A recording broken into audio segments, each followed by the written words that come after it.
जय श्री राम भक्तों। मैं अजय महाराज। आज का विषय है आपका भाग्य व पुण्य इस गलती से कम हो जाता है, सावधान। देखिए, आज हम आपको इस वीडियो में एक बहुत अत्यंत महत्वपूर्ण जानकारी देने जा रहे हैं जो कि 100% कार्य करती है और सत्य है। आप लोगों की एक ऐसी गलती जिससे आपका भाग्य, आपका पुण्य कम हो जाता है, बट जाता है, जिससे आपको आपके जीवन में जो अच्छे परिणाम मिलने चाहिए थे उसमें बेहद कमी आ जाती है। और आप लोग कहते हैं कि हम पूरी मेहनत कर रहे हैं, सही दिशा में चल रहे हैं, पूरे प्रयास कर रहे हैं, परंतु हमको उस मेहनत या उस प्रयासों के हिसाब से संपूर्ण फल प्राप्त नहीं हो रहा है। पता नहीं कहां पर बाधा है। देखिए,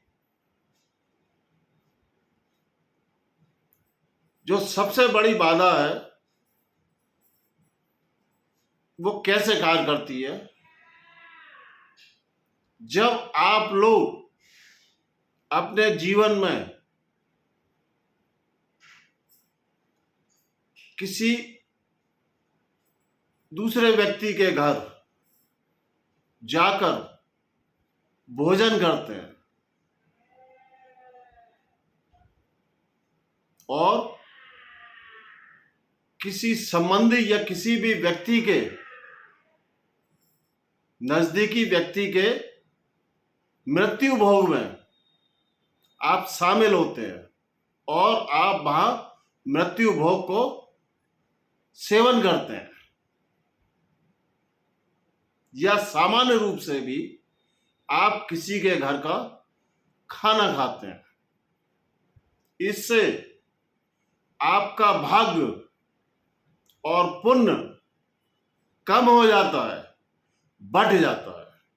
इसको आप उदाहरण से समझिए, आपको ऐसे बात समझ में नहीं आएगी। इसके लिए आप थोड़ी देर रुकिए, वीडियो को पूरा देखिए, उदाहरण समझिए, तब आपको बात समझ में आएगी। देखिए, सभी भक्तों को मालूम है कि सुदामा जी भगवान कृष्ण के घर द्वारकापुरी गए थे। तो सुदामा जी उनके परम मित्र थे, लेकिन दरिद्र थे। वो अपने साथ में एक पोटली में चावल ले गए थे, जिसको द्वारकाधीश ने, वो तो अंतर्यामी है, उन्होंने पकड़ लिया था और उन्होंने पूछा कि हे मेरे मित्र, मेरे लिए क्या लाए हो। तो उन्होंने बड़े शर्माते हुए अपनी उस पोटली को निकाला और भगवान श्री कृष्ण ने उसका सेवन किया था। बदले में भगवान कृष्ण, जो तीनों लोगों के स्वामी हैं, उनको एक बहुत सुंदर भवन व अपार धन संपदा प्रदान की थी, क्योंकि उन्होंने उसका अन्न का सेवन किया था।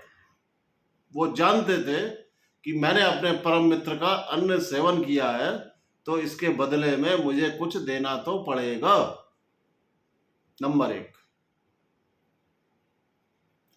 अब बात आती है, आप लोग कहेंगे कि हम तो खा आते हैं, कुछ देते नहीं है भगवान कृष्ण की तरह। आप ना दें, ये सृष्टि का नियम है। आपने जिसका खाया है अन्न, उसको बदले में आपका कुछ ना कुछ देना पड़ेगा। वो भगवान स्वयं आपके भाग्य और पुण्य में से काट लेते हैं और उसको प्रदान कर देते हैं। इसका एक दूसरा आध्यात्मिक कारण और है। जब हम किसी दूसरे व्यक्ति के घर भोजन करते हैं तो उस व्यक्ति के घर की नकारात्मक शक्तियां उस भोजन के माध्यम से हमारे शरीर में प्रवेश करती हैं और हमारे पुण्यों का क्षरण होता है, भाग्य का क्षरण होता है, और हम भी उस नकारात्मक शक्तियों के कब्जे में आते हैं। उनका असर हमारे जीवन पर भी पड़ता है, जिससे हमारे कार्य भी बिगड़ने शुरू हो जाते हैं। हालांकि ये बात थोड़ा आज के नए युग के लोगों को समझ में नहीं आएगी, क्योंकि वो कहेंगे कि नहीं, मिलजुल के खाना चाहिए, एक दूसरे का भोजन शेयर करना चाहिए, लंच टिफिन शेयर करना चाहिए। परंतु ऐसा नहीं है। हर अन्न की एक विशेषता होती है। यह बड़े बूढ़ों ने भी कहा है, जैसा खाओ अन्न वैसा होए मन। हम जिस जिस अन्न का सेवन करते हैं उसको कमाने में जो भी पाप कर्म लगते हैं उसका अंश उस अन्न में आता है और उसको भोगना पड़ता है। या उस व्यक्ति के घर में जो भी नकारात्मक शक्तियां होती हैं उसका अंश भी उस भोजन में होता है, उसको भी हमको भोगना पड़ता है। और बदले में हमको कुछ ना कुछ देना जरूर पड़ता है। आप ना दें लेकिन आपके भाग्य और पुण्य का क्षरण अवश्य होगा। इसीलिए एक दूसरा उदाहरण हम आपको बता रहे हैं। जब घर में कोई विशेष कष्ट आता है, कोई व्यक्ति बहुत परेशान होता है, या उसके घर का कोई सदस्य किसी असाध्य बीमारी से बीमार होता है, तो ज्यादातर लोग कन्याओं को, पंडितों को या सामूहिक भोज इत्यादि का आयोजन करते हैं। उसके पीछे भी यही उद्देश्य होता है कि उस घर की नकारात्मक ऊर्जा एवं परेशानियां उस सामूहिक भोग के माध्यम से उन खाने वाले लोगों में वितरित हो जाए और हमारी परेशानियां कम हो जाएं। और ऐसा होता भी है, ऐसा होता भी है। इसलिए आपको अपने जीवन में इस चीज का विशेष ख्याल रखना चाहिए। जब तक कोई विशेष आयोजन ना हो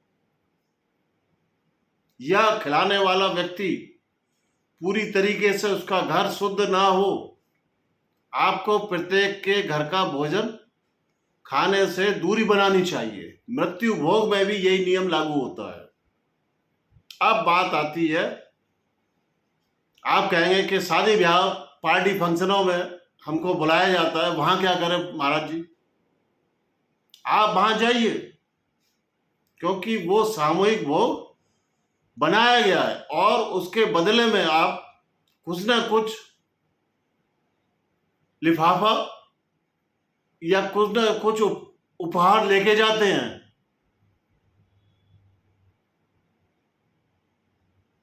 आप उपहार देते हैं, कोई लिफाफा देते हैं, कुछ धन दे के आते हैं।